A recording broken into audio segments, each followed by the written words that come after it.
ایک صحابی نے عرض کی حضور نماز میں دل نہیں لگتا، میرا قرآن پاک میں دل نہیں لگتا، درود و سلام میں دل نہیں لگتا۔ آمینہ کے معصوم لال نے کیا جواب دیا؟ حضور نے فرمایا جا اپنی نظر جا کے پاک کر لے، اللہ کے نبی کا وعدہ ہے تیرا سجدے میں دل لگنے لگ جائے گا۔ جا اپنی آنکھ کو طہارت دے، وضو کرا، نظروں کو پاک کر، اللہ کے رسول کا وعدہ ہے تیرا قرآن پاک میں دل لگے گا۔ جا کے اپنی نظر کو پاک کر، وعدہ ہے تیری زبان پہ درود و سلام جاری ہو جائے گا، اللہ کا ذکر جاری ہو جائے گا۔ اور نماز کے جہاں اور بہت سارے فوائد ہیں وہاں یہ بھی ارشاد فرمایا کہ ان الصلاۃ تنہا عن الفحشاء والمنکر، فرمایا بے شک نماز منع کرتی ہے بے حیائی سے اور برے کاموں سے۔ نبی رحمت علیہ السلام کی خدمت میں عرض کیا گیا تھا کہ یا رسول اللہ صلی اللہ علیہ وسلم، ایک شخص رات کو نماز پڑھتا ہے پر سویرے چوری بھی کرتا ہے۔ ہم تو بڑی جلدی کہہ دیتے ہیں نا کہ کیا فائدہ اسے اس کی نماز کا، کیا فائدہ اسے اس کی عبادت کا۔ حضور صلی اللہ علیہ وسلم کی جب بارگاہ میں یہ سوال پوچھا گیا کہ حضور رات کو عبادت بھی ٹھیک کرتا ہے اور سویرے چوری بھی کرتا ہے، تو حکم کیا ہے؟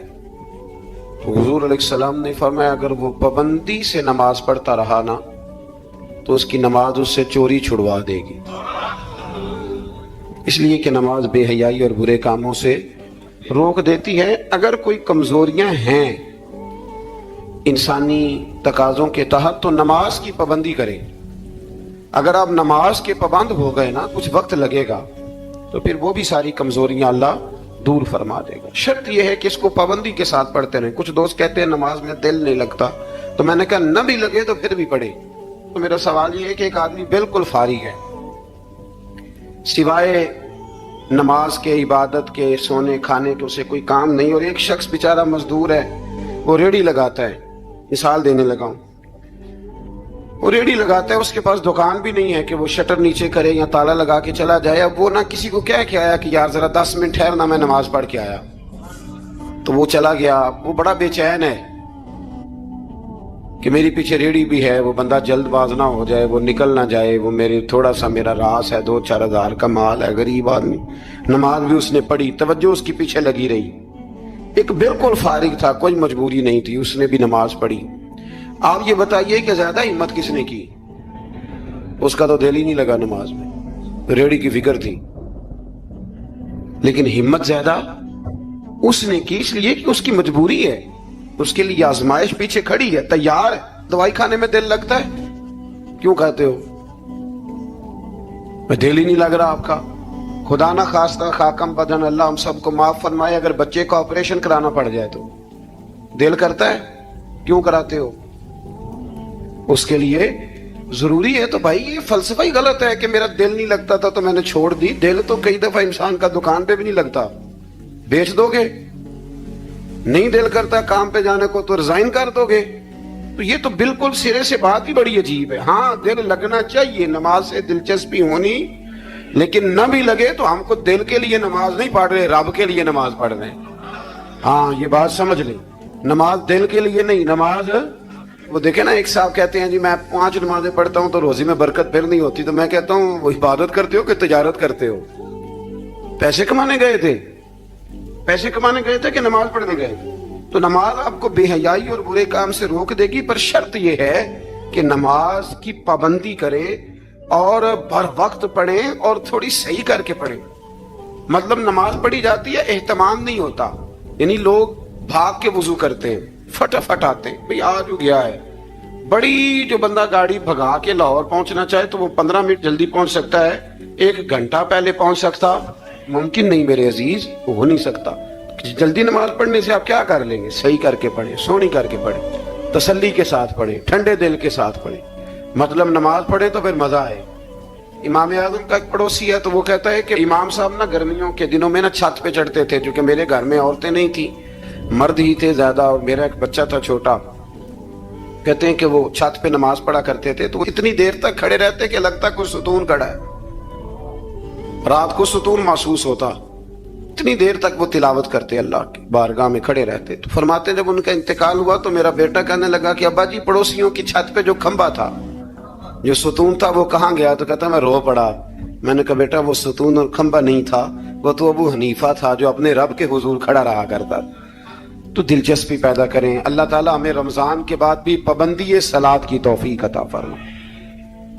اذان پڑھی جاتی ہے مسجدوں میں 5 وقت الحمدللہ. جب جماعت فرض ہوئی تو نبی پاک نے فرمایا لوگوں کو بلانے کیسے ہیں بھائی نماز کے لیے.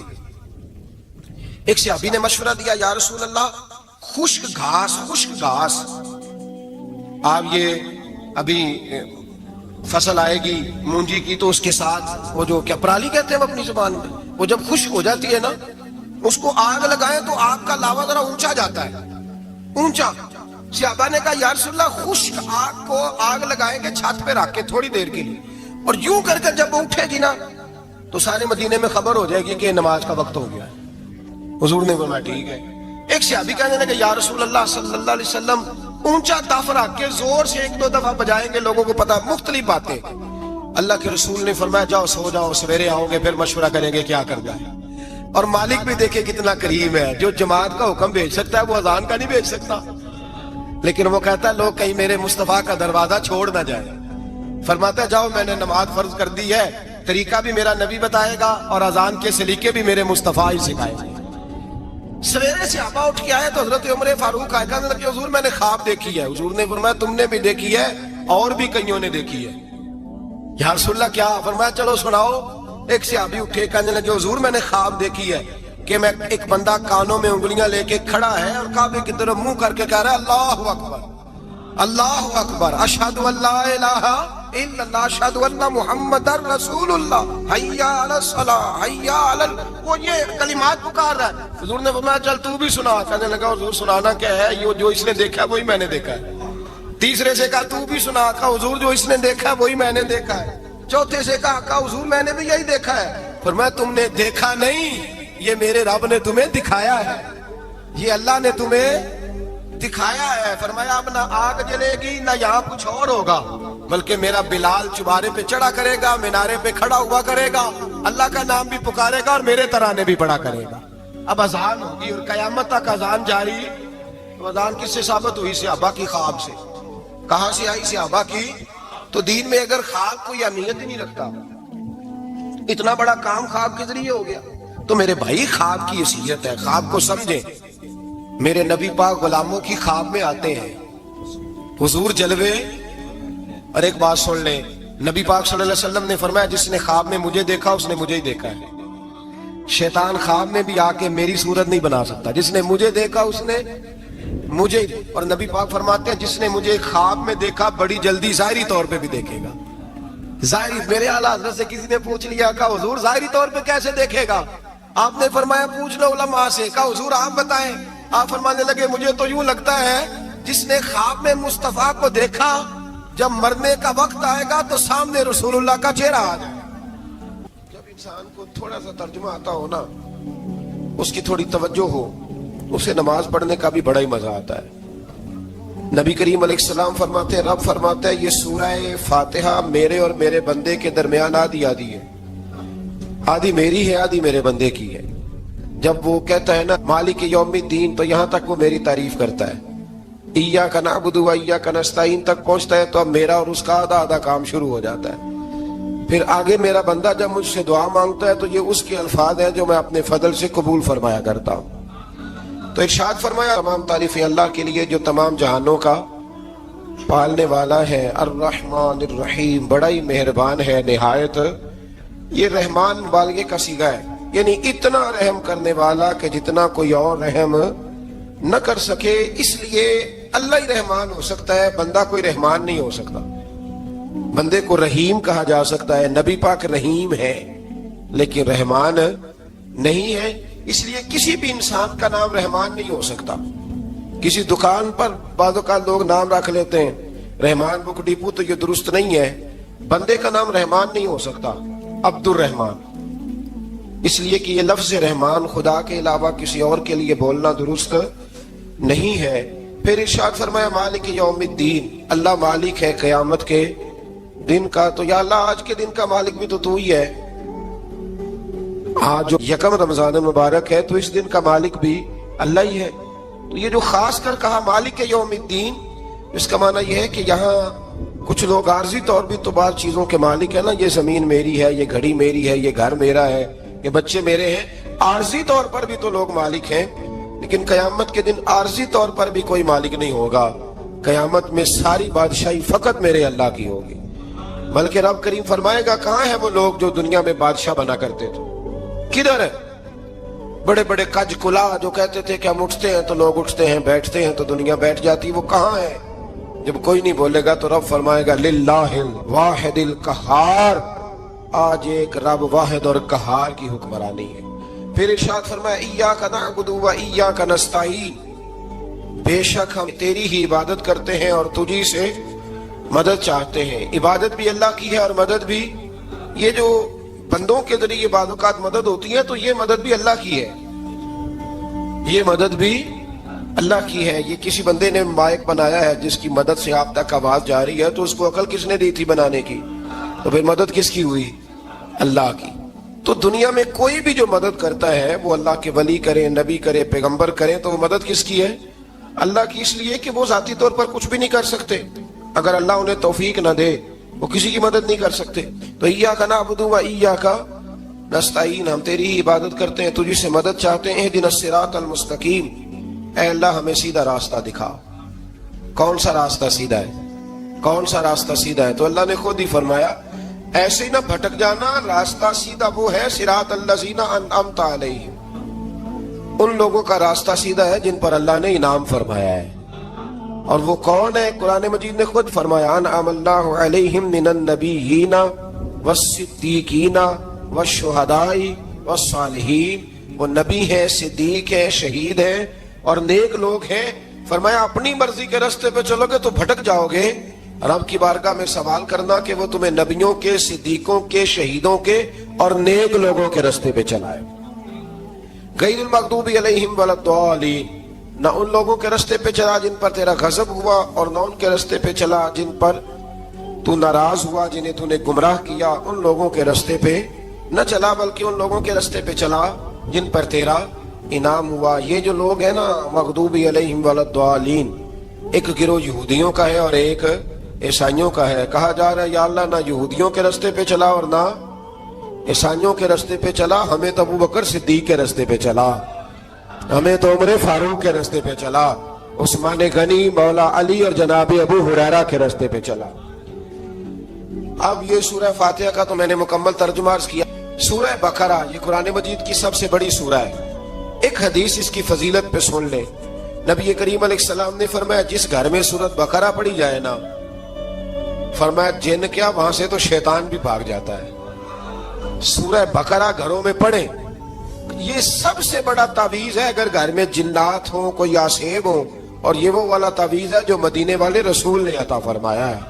یہ سب سے بڑی سورہ ہے. مفسرین فرماتے ہیں اگر کوئی استدلال کی قوت رکھتا ہو تو ایک 100 چیز کا اللہ نے حکم دیا ہے. بلکہ امام اعظم فرماتے ہیں 100 تھوڑی ہے، میری نظر سے پڑھو تو 1000 چیزوں کا حکم دیا ہے، 1000 سے منع کیا ہے، اور 1000 قسم کی نصیحتیں اللہ کریم نے سورہ بقرہ کے اندر فرمائی. اس سورہ مبارکہ کا جو پہلا رکوع ہے نا، اس میں جو سب سے پہلی آیت ہے وہ ہے الف لام میم.